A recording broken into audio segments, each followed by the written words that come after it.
Hello everyone, मेरा नाम Nishit and welcome to crazy GK trick. देखिए, मैथ्स की सीरीज़ में हम एरिथमेटिक पढ़ रहे हैं, जिसका मिक्सचर हमने टॉपिक कंप्लीट कर चुका है। फिलहाल हम रेशियो प्रपोर्शन पढ़ रहे हैं और इसके 2 बेसिक वीडियोस हमने कवर कर चुके हैं। ये हमारा तीसरा वीडियो होने वाला है, बहुत इंपॉर्टेंट होने वाला है। देखते हैं आज इस वीडियो में खास क्या है। देखिए, पहले 2 लेक्चर्स में हमने बेसिक रेशियो प्रॉब्लम्स देखे और वर्ड प्रॉब्लम्स देखे। आज के लेक्चर में हम income and expenditure based question देखेंगे और साथ में कॉइन्स वाले क्वेश्चंस भी देखेंगे। तो बहुत इंपॉर्टेंट लेक्चर है, यहाँ से आपको एक क्वेश्चन मिलना ही मिलना है, तो इसे बहुत ध्यान से देखें। और शॉर्टकट्स पर भी मैं आप पे चर्चा करूँगा कि यहाँ पर क्या शॉर्टकट्स हैं, किस तरीके से हम क्वेश्चंस को जल्दी बना सकते हैं, विद इन सेकेंड्स बना सकते हैं।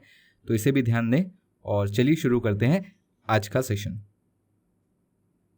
देखिए, हमारा type number 3 income and expenditure based है।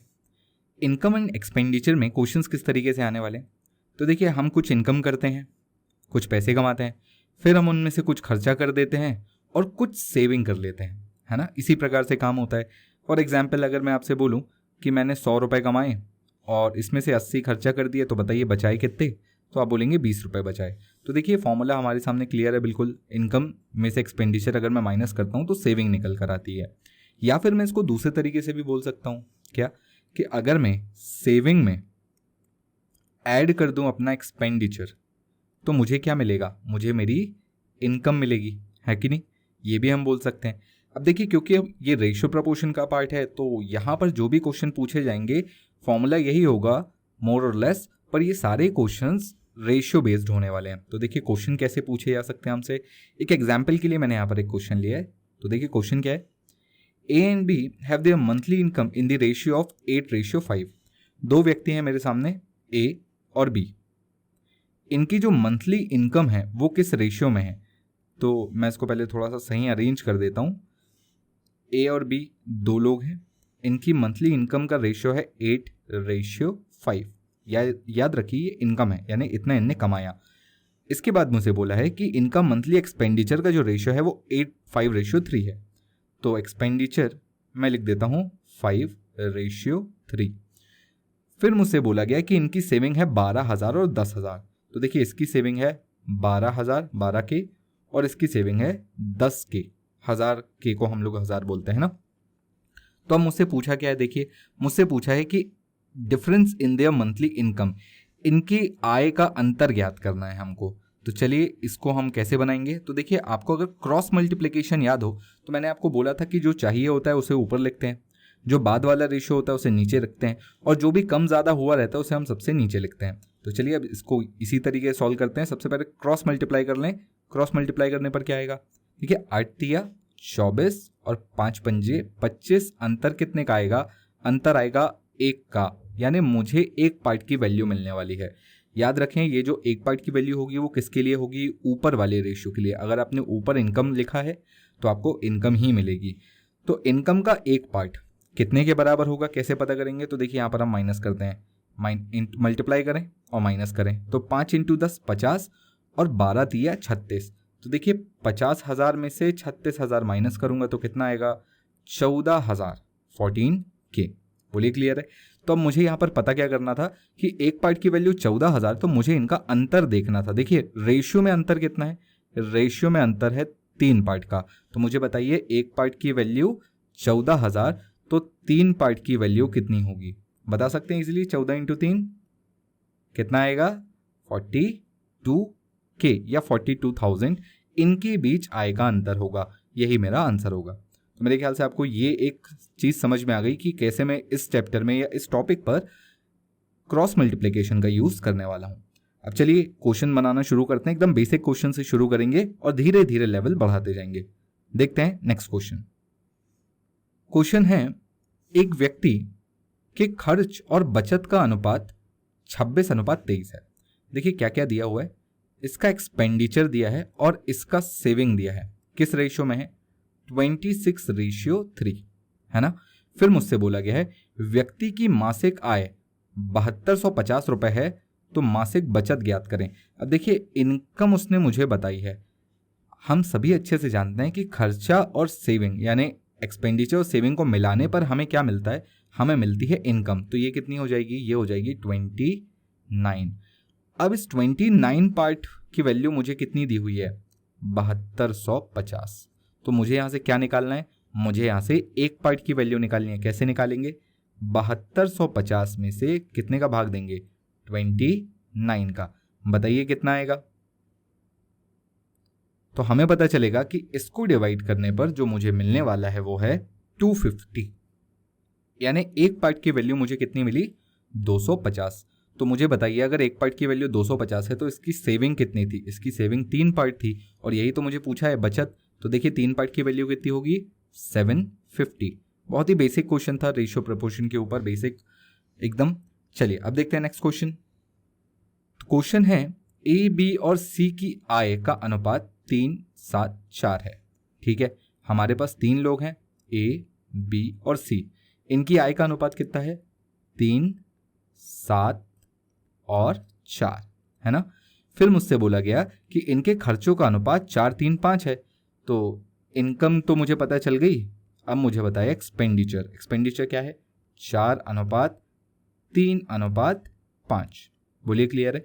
फिर मुझे बोला गया है कि अगर ए की 2400 की आय में से, अगर ए 2400 की आय में से 300 रुपये बचाता है, बी और सी की बचत ज्ञात करें। अब यहां पर समझने की कोशिश करिएगा, उसने मुझे बहाने से ही सही ए की इनकम बता दी। ए की इनकम 2400 है, यानी क्या मैं ऐसा बोल सकता हूं कि यहां पर ये जो 3 पार्ट हैं इसकी वैल्यू उसने मुझे कितनी बताई, 2400। तो अगर मुझे 3 पार्ट की वैल्यू पता है तो मैं एक पार्ट की वैल्यू निकाल सकता हूं। एक पार्ट की वैल्यू कितनी आएगी बताइए, 2400/3, यानी एक पार्ट की वैल्यू 800। और अगर एक पार्ट की वैल्यू मिल गई तो मैं यहाँ से बी और सी की भी निकाल सकता हूँ। बी की आय कितनी होगी, देखिए 5600, 5600, और सी की आय कितनी होगी, 800 के 3200। तो मुझे ए बी सी तीनों की आय का यहाँ से पता चल गया। फिर उसने बोला 300 रुपये बचाता है। एक बात बताइए मुझे, अगर ए ने 2400 कमाए, 300 रुपये उसने बचा लिए, तो उसने खर्चा कितना किया, उसने खर्च कितना किया। क्या मैं ऐसा बोल सकता हूं कि उसका जो खर्चा था वो 2100 रहा होगा। भाई 2400 में से 300 रुपये बचाए तो उसने खर्चा कितने किए होंगे, 2100 खर्चा किए होंगे, यानी 4 पार्ट की वैल्यू 2100। और अगर 4 की वैल्यू 2100 तो एक पार्ट की वैल्यू कितनी होगी, 2100/4, जिसकी वैल्यू आएगी 525, है ना। एक पार्ट की वैल्यू 525। तो क्या अब आप मुझे 3 पार्ट और 5 पार्ट की वैल्यू बता सकते हैं। 3 पार्ट की वैल्यू कितनी आएगी, तो देखिए ये आएगी 1575, और 5 पार्ट की वैल्यू कितनी आएगी, 5 पार्ट की वैल्यू आएगी 2625। तो देखिए अब मेरे पास बी की इनकम भी है और खर्चे भी हैं, इसी प्रकार सी की इनकम भी है और खर्चे भी हैं। तो क्या मैं इनकी इनकम और खर्चों, यानी इनकी आय और खर्चों को माइनस करके इनकी बचत बता सकता हूँ। बिल्कुल इजीली बता सकता हूँ। बताइए कितना कितना आएगा। बी की बचत कितनी होगी, 4025, और वहीं सी की बचत कितनी होगी, तो सी की बचत के लिए माइनस करेंगे तो कितना आएगा, 575। तो मुझे बी और सी की बचत मिल गई, और यही क्वेश्चन में पूछा था। तो देखिए कौन सा ऑप्शन मैच कर रहा है, तो ऑप्शन ए। तो बोलिए मेरे ख्याल से आपको ये क्लियर हो गया होगा। बहुत अच्छा क्वेश्चन था, थोड़ा सा लेंदी ज़रूर लगा होगा आपको नंबर्स के लिए, बट इतना भी कठिन नहीं था। एसएससी 1999 का है, तो काफ़ी पुराना क्वेश्चन, पर फिर भी बेसिक और कंसेप्ट के हिसाब से आज भी बहुत अच्छा क्वेश्चन। चलिए देखते हैं नेक्स्ट क्वेश्चन। तो देखिए हमारा अगला क्वेश्चन क्या है, ए बी सी की आय का अनुपात 7-9-12 है। ठीक है, मैंने मान लिया ए बी और सी कितना कितना कमाते हैं, 7, 9 और 12। अब देखिए ये अनुपात में है, तो क्या मैं इसको ऐसा बोल सकता हूँ, ए 7x कमाता है, वहीं बी 9x कमाता है और सी 12x कमाता है ना। इसी प्रकार ये इनका इनकम का रेशियो है, तो एक्सपेंडिचर भी उसने बताया है क्या, इनके खर्चों का अनुपात 8-9-15 है। तो अगर मैं इसको 8:9:15 बोलूँ, तो क्या मैं ऐसा बोल सकता हूँ कि ये 8y है, ये 9y है और ये 15y है। x क्यों नहीं लिया, x पहले एक जगह ले चुका हूँ। अगर एक अनुपात में मैंने x यूज़ कर चुका है तो दूसरे अनुपात में मैं x यूज़ नहीं करूँगा, y यूज़ करूँगा। तीसरा अनुपात आएगा तो x y के बाद फिर मैं z करूँगा, a करूँगा, b करूँगा, कुछ भी करूँगा, पर x y नहीं करूँगा। अब मुझसे क्या बोला गया है कि इनकी सेविंग के बारे में कुछ बताया गया है। क्या, a अपनी आय का 1/4 बचत करता है। चलिए यहाँ से बहुत अच्छी बात है, ए बी सी की बचत का अनुपात ज्ञात करें। क्या मैं ऐसा बोल सकता हूं कि ए ने अगर 7x कमाए हैं तो ये 7x का 1/4 बचा रहा है। बोलिए क्लियर है? 7x का 1/4 बचा रहा है। अगर ये 7x का 1/4 बचा रहा है तो क्या मैं ऐसा बोल सकता हूं कि ये 7x का 3/4 खर्चा कर रहा होगा? यही तो इसका खर्चा होगा ना। अगर ये 1/4 बचाता है तो खर्चा कितना करेगा? 3/4। और यहाँ पर खर्चा कितना है? 8y। तो क्या मैं ऐसा बोल सकता हूँ ये 8y के बराबर है? और अगर मैं ऐसा बोल सकता हूँ तो यहाँ से देखिए बहुत सिंपल मैं x और y का रेशियो निकाल सकता हूँ। कैसे? देखिए 7 या 21 तो हो जाएगा 21x/4 बराबर 8y। x अपॉन y कितना आएगा? 8 चौके x अपॉन y कितना आएगा? 8 चौके 32/21। नहीं कट सकता, कोई दिक्कत नहीं। तो मुझे x और y का रेशियो पता चल गया। x और y का रेशियो पता चलने का मतलब अब मुझे x की जगह 32 रखना है और y की जगह 21 रखना है। तो मुझे a की इनकम, b की इनकम, c की इनकम मिलेगी। y की जगह 21 रखूंगा तो a का खर्चा, b का खर्चा और c का खर्चा मिलेगा और दोनों को माइनस करता जाऊंगा तो मुझे a की बचत, b की बचत और c की बचत मिलती जाएगी और फिर मैं उनका रेशियो निकाल सकता हूं। तो देखिए इस क्वेश्चन को मैं आपके भरोसे छोड़ रहा हूं। मुझे प्लीज कमेंट में बताइएगा इस क्वेश्चन का सही आंसर क्या होगा। ऑप्शन ए, बी, सी और विथ नंबर्स भी बताइएगा। करना क्या है, x की वैल्यू 32 रखनी है तो a की इनकम, y की वैल्यू 21 रखेंगे तो a का खर्चा, दोनों को माइनस करेंगे तो a की बचत मिलेगी। सेम यहाँ पर भी x और y की वैल्यू रख के माइनस करेंगे तो b की मिलेगी और यहाँ पर x और y की रख के माइनस करेंगे तो c की मिलेगी। तो कमेंट बॉक्स में मुझे इस सवाल का सही आंसर बताएं क्या होगा। चलिए देखते हैं हम अगला क्वेश्चन। देखिए अगला क्वेश्चन हमारे सामने क्या है। दो व्यक्तियों की आय का अनुपात 5:3 है। इनके खर्चों का अनुपात 9:5 है। अगर व्यक्ति क्रमशः 1300 और 900 रुपए बचाते हैं तो दोनों व्यक्तियों की आय ज्ञात करें। यहां पर आय है, आय। चलिए ठीक है, निकालते हैं दोनों व्यक्तियों की आय। कैसे निकालेंगे देखते हैं। देखिए मैंने आपको बताया था ना क्रॉस मल्टीप्लिकेशन मेथड, जो निकालना हो उसका रेशियो पहले रखेंगे। तो निकालना क्या है, इनकम निकालनी है। तो इनकम का रेशियो क्या है, देखिए 5:3। दूसरा रेशियो खर्चे का है, एक्सपेंडिचर का है, तो इसे नीचे रखेंगे। रेशियो क्या है, 9:5। और यहां से कितना कितना इन लोग बचा लेते हैं तो ये बचाता है 1300 रुपए और ये बचाता है 900 रुपए। तो चलिए अब क्रॉस मल्टीप्लिकेशन का तरीका यूज करते हैं। सबसे पहले ऊपर वाले नंबर्स के साथ क्रॉस करेंगे। कितना कितना, देखिए 5 पंजे 25 होता है, 9 तिया 27 होता है। इनका अंतर कितना आएगा, 2 का, यानी मुझे 2 पार्ट की वैल्यू मिलने वाली है। कहाँ से मिलेगी, जब मैं इन दोनों को क्रॉस मल्टीप्लाई करके माइनस करूंगा। तो यहाँ पर देखिए माइनस करिए, कितना आ जाएगा, ये आ जाएगा 8100 और यहाँ माइनस करेंगे तो कितना आएगा, ये आ जाएगा 6500। बोलिए क्लियर है? 13 पंजे 65 होता है, 2 0 लग गए, 9 9 से 81 होता है, 2 0 लग गए। माइनस करेंगे तो कितना आएगा, 2 0 तो ऐसे कैसे किया जाएंगे, ये हो जाएगा 6 और ये हो जाएगा 16, यानी 2 की वैल्यू 1600 तो 1 की वैल्यू 800। और अगर 1 की वैल्यू 800 है तो बताइए 5 की वैल्यू कितनी होगी। सिंपल 800 मल्टीप्लाई करेंगे, कितना आएगा 4000। तो 3 की वैल्यू कितनी होगी, 3 के साथ 800 का मल्टीप्लाई करेंगे, कितना आएगा 2400। तो मुझे ए और बी की आय मिल गई 4000-2400। Option A will be the right answer. देखिए कितने फ्रैक्शन ऑफ सेकेंड्स में हो गया ये, है ना। तो क्रॉस मल्टीप्लिकेशन हमको पता है, बस उसको लगाना आना चाहिए। कुछ और क्वेश्चंस देखते हैं इस तरीके से ताकि आपको वो मेथड बिल्कुल क्लियर हो जाए। देखिए अगला क्वेश्चन, ए और बी की आय का अनुपात 2:3 है। अगर इनके खर्चों का अनुपात 1:2 है, वह प्रत्येक व्यक्ति 24,000 रुपए बचाता है तो ए की आय ज्ञात करें।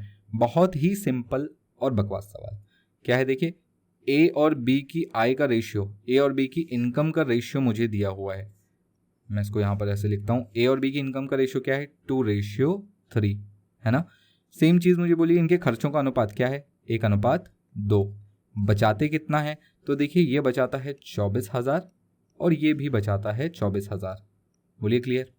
अब देखिए मैं यहाँ पर क्रॉस मल्टीप्लाई भी लगा सकता हूँ, इसको ऐसा क्रॉस मल्टीप्लाई कर लीजिए। ये कितना हो जाएगा 4 और ये हो जाएगा 3, 4 में से 3 गया, 1 बचेगा। फिर यहाँ क्रॉस मल्टीप्लाई कर लेंगे, कितना आएगा, ये 24 दूनी 48,000 माइनस 24 एकम 24, तो ये 24,000 माइनस करेंगे, कितना आएगा, ये वापस 24,000 आ जाएगा। और 1 की वैल्यू 24,000 तो 2 की वैल्यू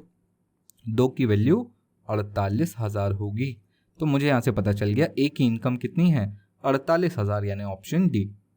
अब देखिए इस टाइप के क्वेश्चंस जहां पर आपकी सेविंग दोनों की सेम होती है, ऐसी सिचुएशन पे ज़्यादा लोड लेने की ज़रूरत नहीं है। मैंने आपको एक तरीका और बताया था, अगर कोई रेशियो मुझे दिया है और सेम नंबर यहाँ से कम हो रहा है और दूसरे रेशियो से भी सेम नंबर कम हो रहा है और रेशियो निकल के आ रहा है सपोज 1:2, तो हमको क्या करना होता था, हम यहाँ पर अंतर देखते थे एक का, यहाँ पर अंतर देखते थे एक का, कुछ भी मल्टीप्लाई करने की ज़रूरत नहीं है। तो देखिए यहाँ से 2 से 1 हो गया यानी 1 कम हुआ, यहाँ 3 से 2 हो गया यानी 1 कम हुआ, 1 की वैल्यू 24,000 तो 2 की वैल्यू 48,000। ऐसे भी आंसर निकाल सकते हैं, है ना। दोनों तरीके हैं, क्रॉस मल्टीप्लिकेशन भी अपने आप में अच्छा तरीका है, पर जब आपकी बचत दोनों जगह सेम हो, प्रत्येक आदमी ना दोनों जगह सेम बचा तो ये मेथड ज़्यादा बेटर है। चलिए देखते हैं एक और क्वेश्चन। देखिए अगला क्वेश्चन क्या है हमारे सामने।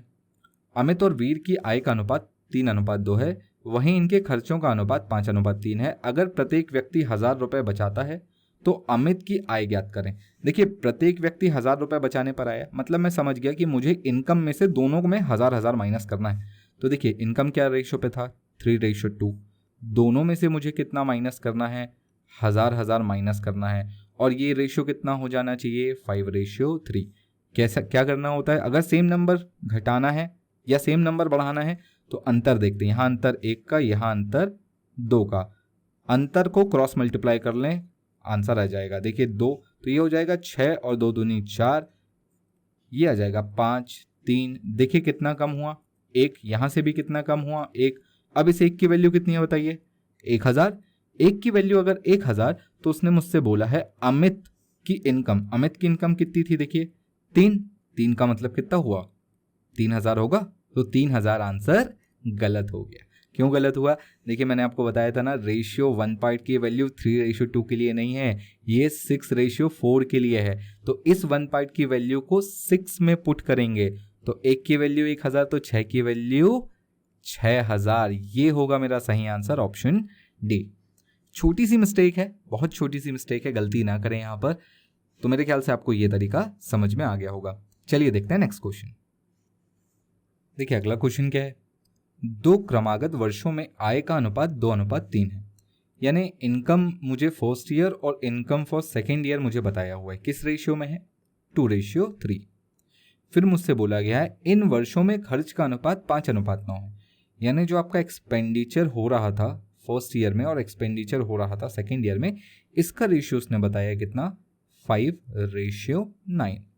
फिर मुझसे बोला अगर दूसरे वर्ष कि मेरी आय 45,000 रुपये है, दूसरे वर्ष की इनकम का मतलब यहाँ पर ये जो इनकम है ये उसने बता दी 45,000। बोले क्लियर। वह पहले वर्ष के खर्च कितने थे, ये है, ये कितना है, 25,000 रुपये है। तो दोनों वर्षों की कुल बचत कितनी होगी, तो देखिए आपको इस रेशियो से भी एक पार्ट की वैल्यू मिल सकती है और इस रेशियो से भी एक पार्ट की वैल्यू मिल सकती है। यहाँ पर एक पार्ट की वैल्यू निकालूंगा तो कितनी आएगी, देखो 3 = 45, तो 1 की वैल्यू 15,000, तो 2 की वैल्यू 30,000, यानी पहले साल व्यक्ति ने कितने रुपए कमाए थे, 30,000। वहीं दूसरे वाले की बात करें तो देखिए दूसरे रेशियो में भी आप 1 की वैल्यू निकाल सकते हैं, 5 की 25 तो 1 की 5,000, तो 9 की 9 पंजे 45,000। तो पहले वर्ष 30,000 कमाए, 25 खर्चा कर दिए, बताइए बचाए कितने, 5,000। और दूसरे वर्ष 45 कमाए और 45 खर्चा कर दिए, तो बताइए बचाए कितने, 0। तो बताइए दोनों वर्ष की कुल आय कितनी होगी, 5,000। सॉरी, दोनों वर्ष की कुल सेविंग कितनी होगी, 5,000। तो option D will be right answer. बोलिए क्लियर है। चलिए देखते हैं नेक्स्ट क्वेश्चन। देखिए अगला सवाल हमारे सामने क्या है, ए की आय बी से 140 रुपये अधिक है, सी की आय डी से 80 रुपये अधिक है, ए और सी की आय का अनुपात 2:3 है, बी डी की आय का अनुपात 1:2 है, ए बी सी डी की आय ज्ञात करें। बहुत ही बढ़िया सवाल। तो कैसे निकालेंगे, चलिए देखते हैं। यहाँ पर मुझे कुछ डेटा दिया हुआ है, मैं उन सबको पहले लिख लेता हूँ। ए की आय बी से 140 रुपये अधिक है, यानी ए की आय कितनी है, 20 से 140 अधिक। सी की आय, सी कितना है, डी से 80 रुपए अधिक। ये डेटा मुझे दिया हुआ है। फिर उसने बोला ए और सी की आय का अनुपात 2:3 है, यानी A/C कितना है, 2:3। फिर बोला बी और डी की आय का अनुपात 1:2 है, तो बी और डी की आय का अनुपात कितना है, 1:2 है। देखिए यहाँ कुछ कॉमन नहीं है, तो मैं यहाँ पर कंबाइन रेशियो नहीं निकाल सकता, ध्यान रखिएगा। तो यहाँ पर आप कंबाइन रेशियो मत निकालने चले जाइएगा, कुछ कॉमन होता तो फिर मैं कंबाइन रेशियो निकाल सकता था। फिर उसने बोला ABCD की आय का अनुपात ज्ञात करें, या ABC की आय ज्ञात करें। चलिए देखते हैं कैसे निकाल सकते हैं।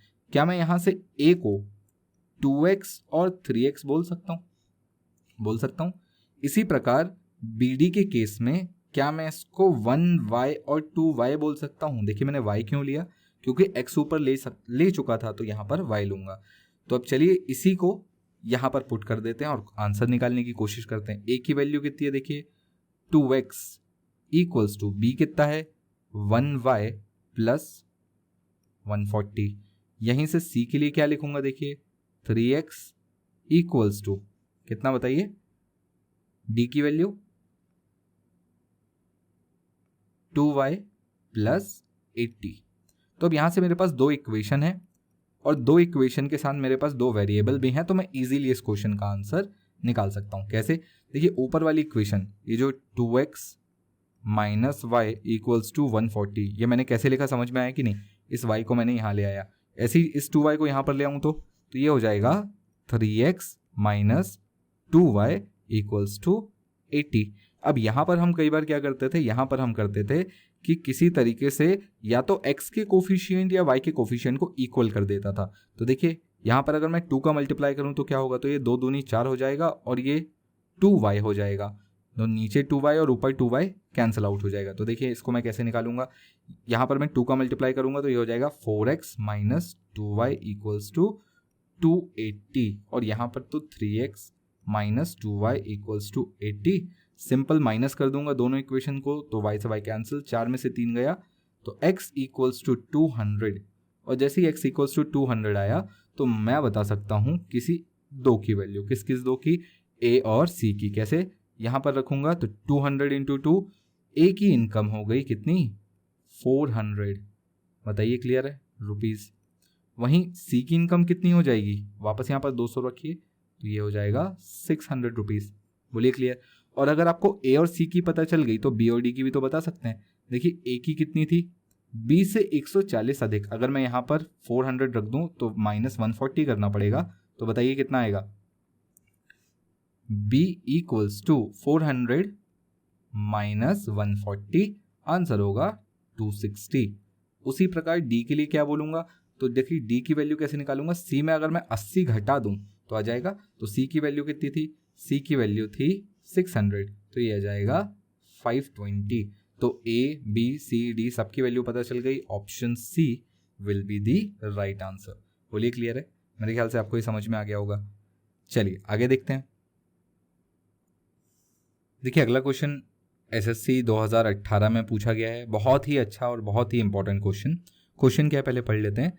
8,000 रुपये ABC के बीच इस प्रकार वितरित किए जाता है कि उन्हें क्रमशः 500, 200 और 100 के नोट प्राप्त होते हैं। नोट प्राप्त होने का मतलब ए को 500-500 के नोट मिले, बी को 200-200 के नोट मिले और सी को 100-100 के नोट मिले।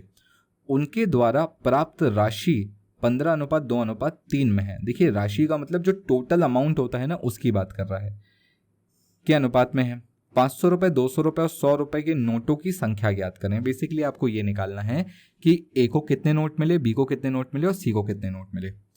चलिए अब यहाँ पे अपन समझते हैं। सपोज अगर मैं आपसे बोलूँ ए, बी और सी की जो राशि का अनुपात है वो क्या है, वो है 15:2:3। यानी ए को टोटल कितने रुपए मिले, 15x, बी को टोटल कितने रुपए मिले, 2x और सी को टोटल कितने रुपए मिले, 3x। तो टोटल कितने रुपए हो गए, तो देखिए 15 और 2 17 और 3 20x रुपए हो गए। ए को 15x रुपए मिले, देखिए राशि का अनुपात था ना, बी को 2x मिले और सी को 3x मिले। टोटल कितने रुपए हो गए, 20x। और 20x का मतलब 8,000। क्यों, क्योंकि टोटल रुपए तो 8,000 ही थे ना, 0 से 0 काटेंगे, 2 से और काटेंगे तो x की वैल्यू कितनी हो गई 400। और जैसे ही x की वैल्यू 400 आई तो अब मैं बता सकता हूँ a को कितने रुपए मिले। गुणा करें 400 से, 15 गुणे 400 कितना होता है 6000। बोलिए क्लियर। इसी प्रकार b के लिए अगर मैं बोलूँ तो गुणित करें 400 से, कितना होता है ये हो जाएगा 800। इसी प्रकार 3 के लिए गुणा करें 400 से, कितना हो जाएगा 1200। देखिए सबको जोड़कर देखिए 8000 होता है, बिल्कुल होता है। तो अब मुझे पता चल गया a को 6000 रुपये मिले, b को 800 रुपये मिले और c को 1200 रुपये मिले। तो मुझे बताइए 500 के नोट a को मिले थे, टोटल 6000 रुपये। तो बताइए कितने नोट 500 से भाग दे दें, भाग देने पर क्या आएगा 12 नोट किसको मिले a को। इसी प्रकार 200 के 800 यानी कितने नोट हो गए, सिंपल है ना 4। डिवाइड भी कर सकते हो आप 200 से, तो यहाँ से 4 नोट मिलेंगे। और यहाँ कितना आएगा तो देखिए 100 से डिवाइड कर लेंगे, कितने नोट हो गए 12 नोट। अब क्या इसमें से कुछ कैंसिल हो सकता है, तो बिल्कुल हो सकता है। 4 से काट लीजिए 3 1 3। इस अनुपात में नोटों की संख्या थी, option A will be the right answer. कितना इजी क्वेश्चन था, है ना। चलिए तो देखिए यहाँ तक था हमारा इनकम और एक्सपेंडिचर के ऊपर क्वेश्चन। कुछ कंसेप्ट सीखे, कुछ शॉर्टकट देखा, क्रॉस मल्टीप्लिकेशन यहाँ पर समझा, कैसे लगाना है क्रॉस मल्टीप्लिकेशन। तो मेरे ख्याल से आपको ये क्लियर हो गया होगा। अब चलते हैं हम अपने टाइप नंबर 4 पर, यानी कॉइन्स वाले क्वेश्चन पर। बहुत इंपॉर्टेंट है ये। चलिए देखते हैं कॉइन्स वाले क्वेश्चन। देखिए कॉइन बेस्ड क्वेश्चंस आपसे पूछे कैसे जाएंगे, तो आपको बोला जाएगा कि एक थैली में कुछ 1 रुपये 50 पैसे 25 पैसे के सिक्के हैं। कुछ और भी हो सकता है, 20 पैसा 25 पैसा 5 रुपये 10 रुपये, कुछ भी हो सकता है। मैं एक एग्जाम्पल ले रहा हूँ कि 1 रुपये 50 पैसे और 25 पैसे के कुछ सिक्के हैं एक थैले में। अब देखिए यहाँ पर इसकी 2 चीज़ें निकल कर आती। पहला, इसका नंबर, यानी कितने सिक्के हैं मुझे वो पता होने चाहिए। और फिर जब मुझे नंबर पता चल जाता है तो वैल्यू निकालना कोई बड़ी बात नहीं है। फॉर एग्जाम्पल अगर मैं आपसे बोलूँ 1 रुपये के 50 सिक्के हैं, 1 रुपये के 50 सिक्के हैं, तो मुझे बताइए कितनी वैल्यू होगी। यानी रुपीज़ में अगर मैं आपसे पूछूं तो कितने रुपए हो गए, तो आप बोलेंगे 50 रुपये। पर वहीं अगर आपसे मैं बोलूं कि यहाँ पर 50 पैसे के 60 सिक्के हैं, नंबर हैं कितने 60, तो मुझे बताइए कितने रुपए। तो अब आप रुपए बोलेंगे 30। 25 पैसे के लिए क्या बोलेंगे, अगर मैं आपसे बोलूँ 25 पैसे के लिए यहाँ पर 60 कॉइन्स हैं, तो बताइए यहाँ पर कितने रुपए होंगे। तो अब आप बोलेंगे 15। कैसे, तो देखिए जब हमें कॉइन्स को नंबर से वैल्यू में जाना होता है तो मैं डिवाइड करता हूँ कितने से, 1 रुपये को 1 से ही डिवाइड करूँगा, पर 50 पैसे को मैं 2 से डिवाइड करता हूँ। ऐसा क्यों करता हूँ, क्योंकि 50 पैसे के 2 सिक्के चाहिए होते हैं 1 रुपये बनाने के लिए। वहीं 25 पैसे के लिए कितने से डिवाइड करूँगा, 4 से डिवाइड करूँगा। तो यहाँ पर 4 सिक्के चाहिए होते हैं 1 रुपये बनाने के लिए, है ना। इसी प्रकार जब मैं उल्टा आऊँगा, उल्टा आने का मतलब अगर मैं आपसे बोलूँ 50 रुपये हैं 1 रुपये के, तो कितने सिक्के होंगे, तो आप बोलेंगे 50 ही तो सिक्के होंगे। यहाँ पर आने के लिए मल्टीप्लाई बाय 1 करना पड़ेगा, यहाँ से यहाँ आने के लिए आपको मल्टीप्लाई बाय 2 करना पड़ेगा, और यहाँ से यहाँ आने के लिए आपको मल्टीप्लाई बाय 4 करना पड़ेगा। तो एक बात का ध्यान रखें, जब भी आप इस तरीके से कोई इक्वेशन बनाते हैं या इस टाइप की कोई कंडीशन आती है, तो आप कॉइन के नंबर से वैल्यू पर जा सकते हैं या वैल्यू से कॉइन पर आ सकते हैं, अकॉर्डिंगली डिवाइड या मल्टीप्लाई करके। अब मैं इसको रटने को नहीं बोलूँगा क्योंकि एग्जाम में 25 पैसा आता है कि 20 पैसा आता है कि 15 पैसा आता है, मुझे भी नहीं पता, 10 पैसा आता है, क्या आता है। तो आपको रटना नहीं है, आपको बस ये देखना है कि 1 रुपये बनाने के लिए कितने सिक्के चाहिए होंगे। फॉर एग्जाम्पल अगर मैं आपसे पूछूं 20 पैसे के सिक्के हैं, तो बताइए 1 रुपये बनाने के लिए कितने सिक्के, 5। तो देखिए आप जब भी मल्टीप्लाई या डिवाइड करेंगे 5 से करेंगे। वहीं अगर मैं आप 10 पैसे की बात करूं तो आप बोलेंगे 10 कॉइन्स चाहिए होंगे।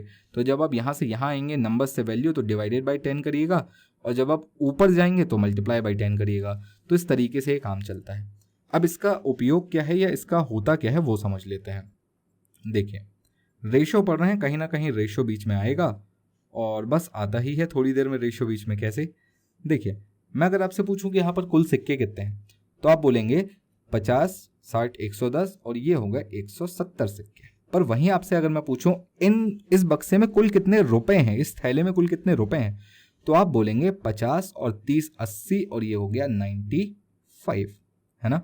तो आपको होगा क्या, आप समझिए, यहां पर आपको कुछ जानकारी रेशियो में दी जाएगी। रेशियो या तो आपको नंबर्स का बताया जाएगा और टोटल रुपए में दे दिया जाएगा, या फिर उल्टा ये हो सकता है कि रेशियो आपको वैल्यू का बताया जाए और टोटल दे दिया जाए सिक्कों की संख्या। तो यहां पर बेसिकली वाई से वर्सा चलता रहेगा, उल्टा चलता रहेगा कि अगर आपको सिक्कों की संख्या का अनुपात बताया गया तो आपको टोटल में रुपए बताए जाएंगे, और अगर आपको वैल्यू का अनुपात बताया गया तो टोटल आपको संख्या में बताया जाएगा। कुछ इस तरीके से ही हिसाब चलेगा। अब क्वेश्चन में इसको ज्यादा बेटर समझते हैं। क्वेश्चन देखते हैं क्या है। देखिए क्वेश्चन क्या है। एक व्यक्ति के पास 50 पैसे, 25 पैसे तथा 10 पैसे के सिक्के हैं जिनकी संख्या का अनुपात 1:2:3 है। अभी मैंने आपसे क्या बोला था, 50 पैसे, 25 पैसे और 10 पैसे, इनकी संख्या का अनुपात क्या है, 1:2:3। अगर व्यक्ति के पास कुल 6.5 रुपीज हैं, देखिए ये अगर नंबर है तो दूसरी चीज होती है वैल्यू। अगर आपको रेशियो नंबर का बताया गया तो टोटल 6.5 रुपीज आपको वैल्यू बताई गई। क्या आपको ये चीज समझ में आई? वो चाहता तो आपको टोटल नंबर ऑफ कॉइन्स भी बता सकता था, पर वैसे में क्वेश्चन इजी हो जाता। तो रेशियो अगर आपको नंबर का बताया जाएगा तो टोटल रुपए में बताया जाएगा 6.5 रुपीज, और अगर आपको रेशियो वैल्यू का बताया गया तो टोटल आपको संख्या का बताया जाएगा, यानी नंबर्स का बताया जाएगा। तो ये वाइस वर्सा चलता रहेगा। अब इसको सॉल्व कैसे करना होता है वो देख लेते हैं। देखिए मैंने अभी आपको क्या बोला था, अगर एक सिक्का है तो यहां से नीचे आने के लिए हम डिवाइडेड बाई 2 करते हैं। क्यों? क्योंकि 50 पैसे का 1 रुपए बनाने के लिए कितने सिक्के, 2, तो डिवाइडेड बाई 2 करेंगे तो ये हो जाएगा 1/2। अब देखिए क्योंकि ये रेशियो था तो मैं इसको 1x, 2x और 3x ले सकता हूं कि नहीं, तो क्या मैं इसको x/2 ले सकता हूं? इसी प्रकार यहां पर अगर मैं देखूं तो इस बार मुझे डिवाइड कितने से करना पड़ेगा, 4 से, क्योंकि 25 पैसे को 1 रुपए बनाने के लिए कितने सिक्के चाहिए, 4। तो यहां से मैं इसको 2x/4 करूंगा, और यहां से मैं इसको कितने से डिवाइड करूंगा बताइए, 10 पैसे के लिए डिवाइड करूंगा 10 से, तो ये कितना हो जाएगा 3x/10।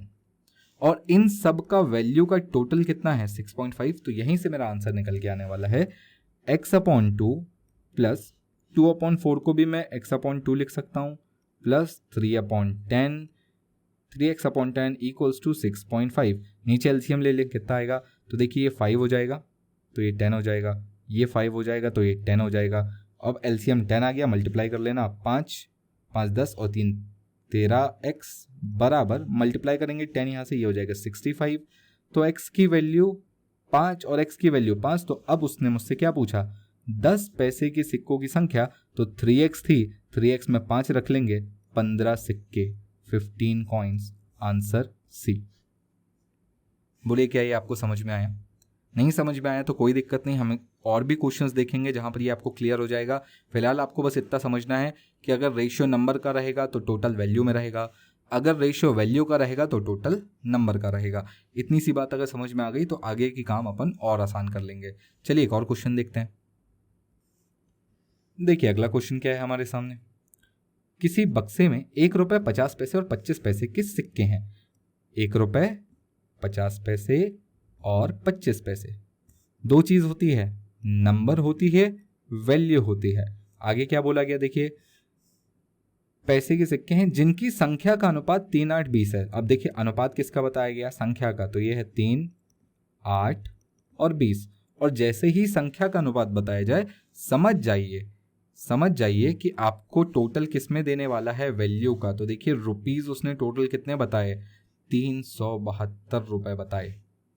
तो ये आपको समझ में आ गया क्रॉस कैसा रिलेशन है। नंबर का रेशियो रहेगा तो टोटल रुपीज में रहेगा, और अगर वैल्यू का रेशियो रहेगा तो टोटल नंबर में रहेगा। वो क्वेश्चंस भी अपन करेंगे आगे। तो अब चलिए मुझे क्या पता करना है, मुझे पता करना है कुल सिक्कों की संख्या। कोई दिक्कत नहीं है, इसको 3x, 8x और 20x मान लेते हैं। फिर क्या करेंगे, यहाँ से वैल्यू कैसे निकालेंगे, तो डिवाइडेड बाय 1 करेंगे। यहाँ कितने से डिवाइड करेंगे, 2 से, और यहाँ कितने से, 4 से। देखिए मैं रटवा नहीं रहा हूँ, मैं आपको लॉजिकली बता रहा हूँ। 1 रुपये के 1 रुपये है, 1 रुपये के कितने सिक्के, तो एक ही सिक्के में 1 रुपये बन जाएगा। 50 पैसे के लिए 2 सिक्के चाहिए पड़ेंगे, और 25 पैसे के लिए 4 सिक्के चाहिए पड़ेंगे। तो यहाँ पर 1 से डिवाइड करेंगे, यहाँ पर 2 से डिवाइड करेंगे, और यहाँ पर 4 से डिवाइड करेंगे। ये कितना आएगा 3x, ये कितना आएगा 4x, और ये कितना आएगा 5x। ये आ गई टोटल वैल्यू और इनकी टोटल वैल्यू है 372, सबको जोड़ने के बाद 372 आना चाहिए। ये है 9 5, तो ये 12x बराबर 372। कितना आएगा x की वैल्यू बताइए? ये आएगी 31। x की वैल्यू 31 आ जाएगी। बोलिए क्लियर? x की वैल्यू 31 आई तो मुझे क्या निकालना था? मुझे निकालना था कुल सिक्कों की संख्या। देखिए टोटल सिक्के कितने हैं, तो ये 3x है, ये 8x है, ये 20x है। टोटल निकालने जाओगे तो ये 31x हो जाएगा, है कि नहीं? ये 28 + 3 31x, और x की वैल्यू आपको पता है कितनी है, अगेन 31। तो टोटल सिक्के कितने होंगे? तो 31 × 31। कितना आंसर आएगा बताइए? आंसर होगा 961, यानी option B will be the correct answer. तो मेरे ख्याल से आपको इसमें कोई दिक्कत नहीं होगी। चलिए नेक्स्ट क्वेश्चन पर चलते हैं, कंसेप्ट धीरे धीरे और क्लियर होते जाएंगे। अगला क्वेश्चन क्या है देखिए, एक व्यक्ति के पास 1 रुपए, 5 रुपए और 10 रुपए के कुछ सिक्के हैं। 1 रुपए, 5 रुपए और 10 रुपए, याद रखिए 10 रुपए हैं, पैसे नहीं है, जिनकी कुल कीमत 650 रुपए है। ठीक है, 640 रुपए है। प्रत्येक प्रकार के सिक्कों की संख्या बराबर है, तो कुल कितने सिक्के हैं? अच्छा मुझे ये बताइए, बराबर संख्या का मतलब क्या होता है? हम रेशियो प्रपोर्शन पढ़ रहे हैं, इसके पहले मिक्सचर पढ़ा, हमने एक बात तो समझ ली, बराबर का मतलब 1:1:1 है। और देखिए फिर वही हुआ, संख्या यानी नंबर का रेशियो 1:1:1 दिया है, और टोटल आपको वैल्यू का दिया है 640। तो मेरे ख्याल से आपको ये समझ में आ गया होगा। अब देखिए जब आप नंबर से वैल्यू पर आएंगे तो ये 1x है, ये 1x है, ये भी 1x है, पर 1 रुपए के 1x सिक्के तो रुपए भी 1x ही होंगे, पर 5 रुपए के 1x सिक्के तो अब मुझे बताइए वैल्यू कितनी हो जाएगी? तो ये हो जाएगी 5x। इसी प्रकार 10 रुपए के x सिक्के तो रुपए कितने हो जाएंगे? तो ये 10x रुपए हो जाएंगे, और इन सब का टोटल मुझे 640 रुपए दिया है। तो कैसे निकालेंगे? देखिए ये 15 और 1 16x बराबर 640। 40 बार में कड़े आएगा, x की वैल्यू 40। तो मुझे बताइए कुल कितने सिक्के? कुल सिक्के 3x थे, एक सिक्के की वैल्यू या x की वैल्यू 40 है, तो 3x की वैल्यू, तो 3 × 40 = 120, यानी कुल कितने सिक्के? 120। Option B will be the correct answer. तो मेरे ख्याल से आपको ये तो अब क्लियर हो गया होगा, समझ में आ गया होगा आपको कि मैं ये नंबर और वैल्यू का क्या खेल है सिक्कों की संख्या और उनके वैल्यू के साथ। अब चलते हैं अगले क्वेश्चन पर। क्वेश्चन पढ़ें, इस बक्से में 1 रुपए 50 पैसे के कुल 210 सिक्के हैं। बढ़िया। दोनों प्रकार के सिक्कों की कुल कीमत का अनुपात 13:11 है। 1 रुपए के कुल कितने सिक्के हैं? देखिए अब आपके पास दो ही प्रकार के सिक्के हैं, पहला है 1 रुपए वाला और दूसरा है 50 पैसे वाला। यहां पर नंबर और वैल्यू यही दोनों का खेल रहता है। नंबर की अनुपात क्या है नहीं पता, मुझसे इतना बोला गया है कि कुल 210 सिक्के, यानी टोटल इस बार नंबर को बताया गया है 210 कॉइन्स, 210 सिक्के। उसके बाद बोला गया दोनों प्रकार के सिक्कों की कुल कीमत का अनुपात 13:11 है, यानी वैल्यू का रेशियो 13:11 दिया हुआ है। देखिए फिर वही कहानी जो मैं आपको शुरू से बता रहा हूं, नंबर और वैल्यू में अगर अनुपात वैल्यू का है तो टोटल नंबर का देगा। इसके पहले क्या हो रहा था, अनुपात नंबर का दे रहा था तो टोटल वैल्यू का दे रहा था। तो अगर रेशियो वैल्यू का दिया है तो टोटल नंबर का मिलेगा, और रेशियो नंबर का दिया है तो टोटल वैल्यू में मिलेगा। तो अब चलिए इसको कैसे बनाना है, तो इसको ऐसे मान लेते हैं 13x है, 11x है। अब वापस नंबर पर जाना है, तो देखिए 13x 1 रुपए यानी 13 ही सिक्के होंगे। वहीं 50 पैसे के 11 रुपए, इसको ऐसे ही समझिएगा, 50 पैसे के 11 रुपए, 11 रुपए क्यों? क्योंकि ये वैल्यू है ना, 11 रुपए। तो सिक्के कितने होंगे? तो आप बोलेंगे 22, तो ये 22x। इन सब का टोटल 210 है। तो क्वेश्चन सॉल्व हो गया, 13x + 22x = 210। दोनों को जोड़ें कितना आएगा? ये आएगा 35x = 210। x की वैल्यू कितनी होगी बताइए? 7 से काटेंगे 5 बार में, 7 से काटेंगे 30 बार में, 5 से काट लीजिएगा 6 बार में। बोलिए क्लियर? x की वैल्यू 6 टाइम्स। क्या पूछा है? कुल कितने सिक्के, सॉरी 1 रुपए के कुल कितने सिक्के। तो x की वैल्यू 6 है, और 1 रुपए के कितने सिक्के हैं? तो 13x हैं। तो देखिए 13 × 6 कितना होता है? 18 का 1 78 will be the right answer, यानी ऑप्शन डी। बोलिए क्लियर है? तो आपको ये रेशियो और वैल्यू समझ में आ गई। चलिए एक क्वेश्चन और देखते हैं। देखिए अगला सवाल, किसी बक्से में 1 रुपये 50 पैसे और 25 पैसे के सिक्के हैं जिनकी कुल संख्या 175 है। मतलब मैं समझ गया कि सिक्कों की संख्या दी हुई है, नंबर, वैल्यू, कितने कितने कौन कौन से सिक्के हैं, 1 रुपये 50 पैसे 25 पैसे। यहाँ पर नंबर टोटल में दिया है कितना, 175। तो अब आप मुझे बता सकते हैं रेशियो किसका बताएगा, रेशियो वो वैल्यू का बताने वाला है। देखिए प्रत्येक प्रकार के सिक्कों की कुल कीमत बराबर, तो बक्से में कुल कितने सिक्के, कीमत बराबर का मतलब रेशियो 1:1:1:1 रहने वाला है। ये बात हमने पढ़ चुका है। ये 175 कुल सिक्के हैं, रेशियो है 1:1:1, ये वैल्यू का रेशियो है। तो अब पहले मुझे क्या निकालना पड़ेगा, नंबर। कैसे निकालूंगा, ये 1x है, ये भी 1x है, ये भी 1x है, और ऊपर जाते टाइम अपन क्या देखेंगे, 1 रुपये, एक रुपए का सिक्का 1 रुपये यानी एक ही सिक्का होगा, पर 50 पैसे का 1 रुपये तो कितने सिक्के होंगे, 2 सिक्के होंगे। 25 पैसे का 1 रुपये तो कितने सिक्के होंगे, 4 सिक्के होंगे। तो इसको ऐसे भी देख सकते हैं ना, multiply by 1, multiply by 2, multiply by 4। अब इन सब का टोटल कितना है, इन सब का टोटल है 175। चलिए जोड़ लेते हैं, तो ये हो जाएगा 6 और 1 7, 7x = 175। तो x की वैल्यू कितनी होगी बताइए, डिवाइड कर लेंगे 175/7, काटिए 2 बार में 14, 3 बचा 5, 25, x की वैल्यू 25। क्वेश्चन क्या पूछा था, बक्से में कुल कितने रुपए हैं। देखिए x की वैल्यू 25 यानी ये 25 रुपए होंगे, ये भी 25 रुपए होंगे और ये भी 25 रुपए होंगे, यानी बक्से में कुल कितने रुपए हो गए, 75 रुपए हो गए, यानी option A will be the correct answer. मेरे ख्याल से अब आपको ये क्लियर हो गई होगी पूरी पिक्चर, किस तरीके से कॉइन वाले क्वेश्चंस बनते हैं। ये छोटा सा अगर आप 2 लाइन लिख लेंगे तो आपके मन में जो भी कंफ्यूजन है, जो भी डाउट है, वो सारे क्लियर हो जाएंगे। एक लास्ट क्वेश्चन और देखते हैं इसका। देखिए आखिरी क्वेश्चन क्या है, किसी बक्से में 1 रुपये 50 पैसे और 25 पैसे के सिक्के हैं जिनकी कुल संख्या 280 है। 1 रुपये 50 पैसे और 25 पैसे, 2 चीज होती है, या तो नंबर होता है या वैल्यू होती है। आपको टोटल किसका दिया है, संख्या का, यानी नंबर टोटल कितने हैं, 280। समझ जाइए अनुपात किसका बताएगा, वैल्यू का। प्रत्येक प्रकार के सिक्कों की कुल कीमत का अनुपात 8:4:3 है। समझ ही गए थे वो तो हम, कि अनुपात वैल्यू का बताने वाला है। तो बक्से में 50 पैसे कितने सिक्के होंगे, बेसिकली इसकी वैल्यू निकालनी है। चलिए 8x 4x 3x, यहाँ से मल्टीप्लाई करना शुरू करते हैं। मल्टीप्लाई बाय 1 8x, यहाँ पर मल्टीप्लाई बाय 2 8x, यहाँ पर मल्टीप्लाई बाय कितना 4, तो ये हो जाएगा 12x, और इन सबको जोड़ने पर कितना आना चाहिए, 280।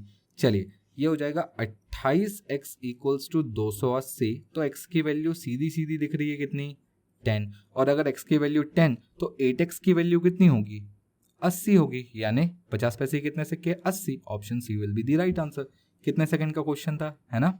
चलिए तो देखिए यहां तक था हमारा रेशियो एंड प्रपोर्शन का बेसिक 3 वीडियोस हमने कंप्लीट किए अभी। इसके बाद जो आएगा वो होगा प्रैक्टिस सेशन, यानी 4th वीडियो प्रैक्टिस सेशन। इस सेशन में हम क्या करेंगे, हम ज़माने भर के जो भी एग्जाम्स के क्वेश्चन हैं उन सबको उठाकर लाएंगे, उनको बनाएंगे और देखेंगे कि जो हमने पढ़ा है वो कितना वहाँ पर एप्लीकेबल हो रहा है। सारे प्रीवियस ईयर के क्वेश्चंस रहने वाले हैं। तो आपने अगर ये वीडियो देख लिया है, बाकी भी वीडियोस देखे हैं, तो 4th वीडियो ज़रूर देखें। Practice session one of the most important होता है। अगर आपको ये वीडियो यहाँ तक पसंद आया है तो लाइक करिए, शेयर करिए और चैनल को सब्सक्राइब करिए। थैंक यू, स्टे ब्लेस्ड, जय हिंद।